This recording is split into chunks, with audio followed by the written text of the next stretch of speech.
The MSc was born at Schumacher because I had been doing research at Santa Fe Institute, and Stefan had been working on Gaia.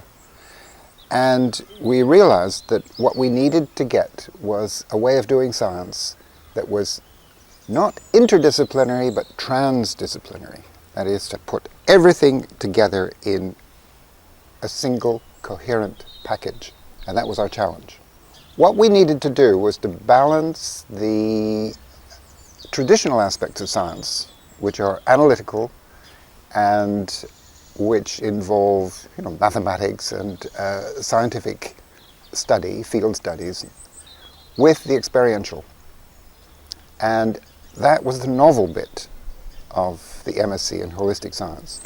And so to marry that with experiential learning, which actually allowed people to tap into different ways of knowing, involving intuition and direct knowing, and actually praxis, that is direct engagement with the natural world, because that's what we were trying to understand, and that's what the course was directed towards, is to understand and work with the natural world. My experience at university has been quite extensive in the UK, at University of Sussex and then the Open University, and we had opportunities to push the boundaries at these conventional universities, but there were pretty severe constraints, even at the Open University. And as far as you could go, there was interdisciplinary, that is, bringing different disciplines together to bear on a subject like health, or human biology and health, which was one of the courses at the OU.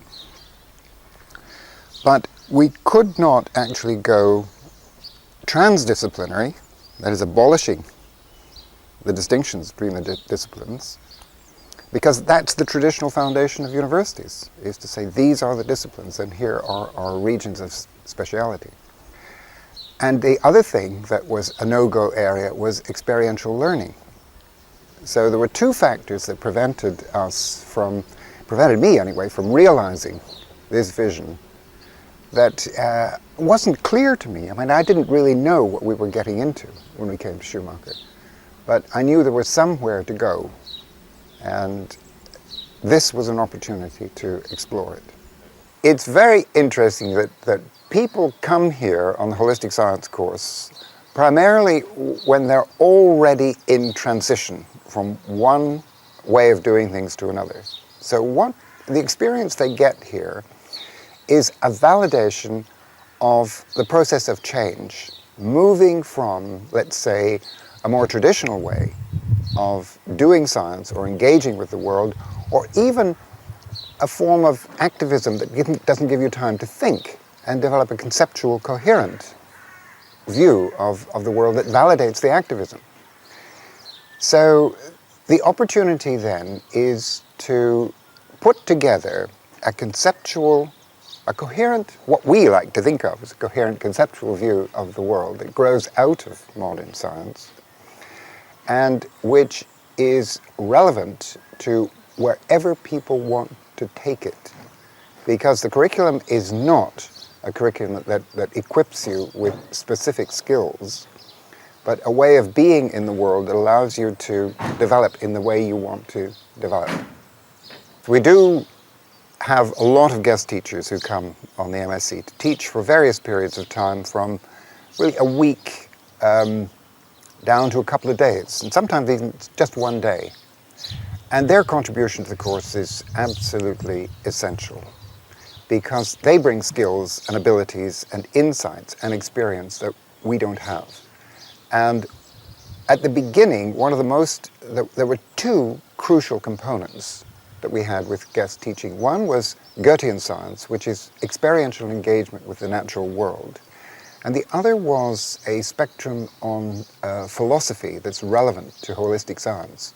Because conventional philosophy just doesn't create the kind of conceptual space that we need for people to engage in things experientially. We call it holistic science. And we felt that some kind of experience of science was necessary, but in fact, it's not. You don't have to do either natural science or one of the humanities in order to have the intellectual tools to handle this course. And it is because we're inviting people to really spread out across the spectrum, and therefore it's integrated synthetic work that's the most important. And of course the students bootstrap themselves, each other, up into higher levels of learning, and diversity contributes to this. So the movement that's happening, and it's spreading out beyond the MSc, it's going into anticipating the future a bit here, but the estate seems poised for a kind of engagement with these practical issues that will result in learning for sustainable transformation.